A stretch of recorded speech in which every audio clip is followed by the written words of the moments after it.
Brought to you by रजनीगंधा। यूं ही नहीं ताज ताज बन जाता है, शिल्पकारों का हुनर और चुनिंदा संगमरमर ताज को नायाब बनाते हैं। कुछ ऐसे ही चुनिंदा जगहों से बस खास ही चुनकर लाता हूँ। कतरे कतरे को मैं हीरे सा परखता हूँ। यूं ही नहीं मैं रजनीगंधा बन जाता हूँ।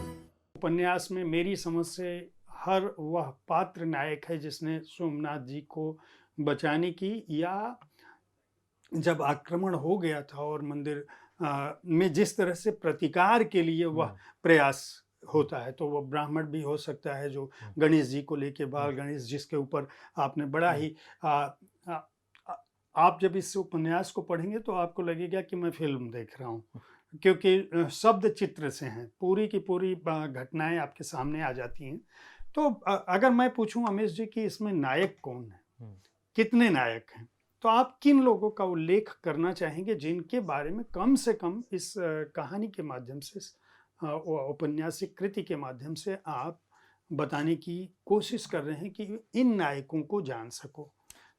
देखिए, मूल रूप से तो महाराज राजेंद्र चोड़ा और उनके मित्र महाराज भोज परमार मालवा के, तो इन दोनों के द्वारा ये ये एक तरह से ये एक मंडल, ये एक स्क्वाड बना गजनी जाने के लिए और महमूद का असैसिनेशन करने के लिए, उसे मृत्यु दंड देने के लिए, और जो शिवलिंग के जो सेक्रेड रेलिक्स, जो अवशेष जो वो ले गया था, उसे वापस लाने के लिए।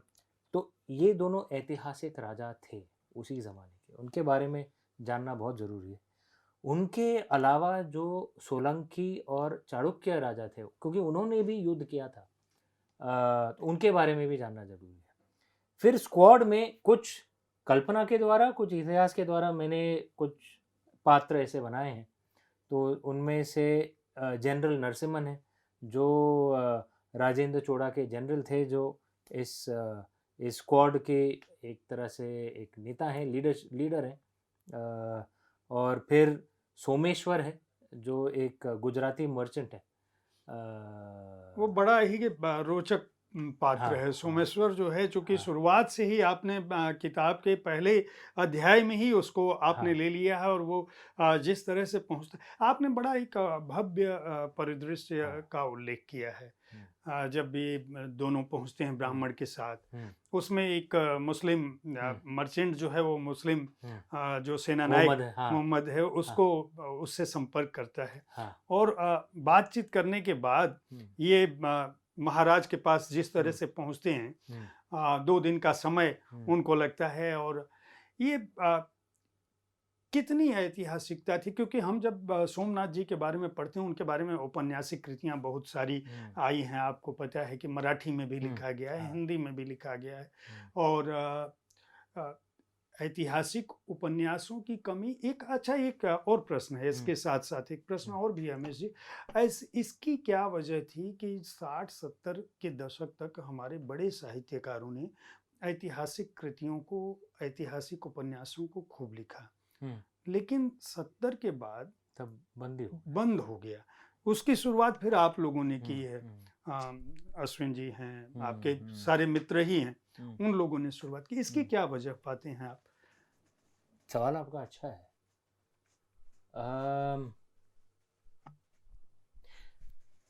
कई कारण हो सकते हैं, और मैं ये अनुमान कर रहा हूँ, एस्टिमेट कर रहा हूँ, क्योंकि एक्चुअल क्या रीज़न है भाई, वो तो शिव जी ही जाने। क्योंकि अगर आप किसी ऐतिहासिक घटनाओं पर, अगर आप एक आज के दौर में काल्पनिक कहानी लिख रहे हैं, तो ये तो लेखक के दिमाग में होता ही है, और अगर वो बिल्कुल बेवकूफ़ ना हो तो आत्मा में तो होगा कि वो सिर्फ उस ऐतिहासिक घटना के बारे में नहीं है, आज के दौर के लिए भी कुछ एक संदेश दे देता है। जब ब्रेवहार्ट पिक्चर बनी थी, जो पता नहीं आपने वो चित्रपट देखी कि नहीं, मुझे तो बहुत पसंद आई थी, और मेरा ये स्कॉटलैंड इंग्लैंड से क्या लेना देना है, लेकिन मुझे बहुत पसंद आई थी और मुझे लगा भी था ये बेचारी ये स्कॉट्स को आज़ादी मिलनी चाहिए। और जिन लोगों ने उसे बनाया था वो स्कॉटिश नेशनलिस्ट ही थे। तो क्या ऐसा था कि 70 के दशक के बाद ऐसी ऐतिहासिक घटनाओं को, स्पेशली जो पिछले 1000 वर्ष में हुआ, इसका इंटरप्रिटेशन कैसे किया जाए, किस परिभाषा में लिखा जाए? क्या मुगल आजम के तौर पे करें कि वो विदेशियों को भाई भारतीय ही बना दो? ये एक तरीका था, क्योंकि कई भारतीयों के दिमाग में ये बस गया है, बॉलीवुड के द्वारा भी और हमारे टेक्स्ट बुक्स के द्वारा भी, कि भाई अलाउद्दीन खिलजी रणवीर सिंह की तरह दिखता था, अकबर ऋतिक रोशन या पृथ्वीराज कपूर की तरह दिखता था, औरंगज़ेब अक्षय खन्ना की तरह दिखता था, मतलब वो भारतीय ही थे। उर्दू में बात करते थे, मतलब भारतीय ही थे। ये ऐतिहासिक सच नहीं है एक्चुअली। वो उर्दू में बात नहीं करते थे, उर्दू तो हमारी भाषा है, वो तुर्की में बात करते थे, तुर्की या शायद फारसी मुगल ज़माने में। वो अपने आप को मुगल नहीं बुलाते थे, अपने आप को तैमूरीद बुलाते थे, हम उन्हें मुगल बुलाते हैं। तैमूर तो तुर्की था। वो किसी भी तरह से भारतीय नहीं दिखते थे, वो हमें चीनी दिखते, चाइनीज़ दिखते, लेकिन एक्चुअली वो सेंट्रल एशिया के थे, स्टेप लैंड्स के थे। तुर्की वहाँ से आए थे, तुर्की, मंगोल, स्किदियन सब वहाँ से आए थे। तो एक काल्पनिक तरीका कहानियों के द्वारा ऐसा था कि भाई इतना जुल्म हुआ ही नहीं था, हम सब गज़ल गा रहे थे, सितार बजा रहे थे। एक तरीका वो था। 50 और 60 के दशक में। 70 के बाद शायद कन्फ्यूजन हो गया कि भाई कैसे ऐसे दर्शाया जाए।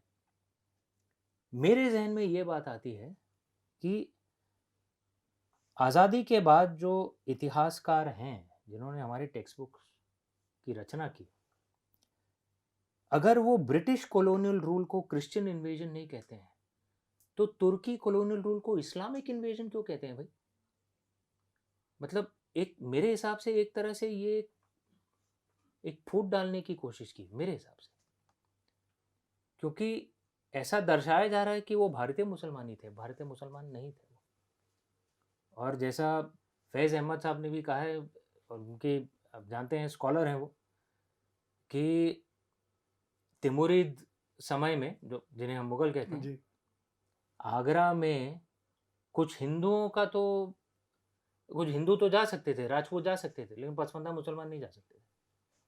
तो ये भारतीय मुसलमान नहीं थे, वो विदेशी थे, तुर्की थे या फारसी उनके जनरल्स थे या उनके एडमिनिस्ट्रेटर्स थे। तो शायद कहानी अभी इसलिए आ रही है क्योंकि हमारा इंटरप्रिटेशन अलग है। हम उसे, शायद अश्विन भी, हम उसे इस्लामिक इन्वेजन के तौर पर नहीं, तुर्की कॉलोनियल इन्वेजन के रूप में देख रहे हैं कि वो विदेशी थे। जैसा के मोहम्मद साहब ने कहा, ये हिंदू मुसलमान इशू नहीं है, ये भारतीय विदेशी इशू है। शायद इसीलिए अभी कहानियां बन रही, क्योंकि देखिए कुछ भी अगर आप कहानी लिखेंगे, मूल रूप से तो भाई आपका फलसफा क्या है, आपका दर्शन क्या है, वो तो क्लियर होना चाहिए, तभी तो कहानी उत्पन्न होगी।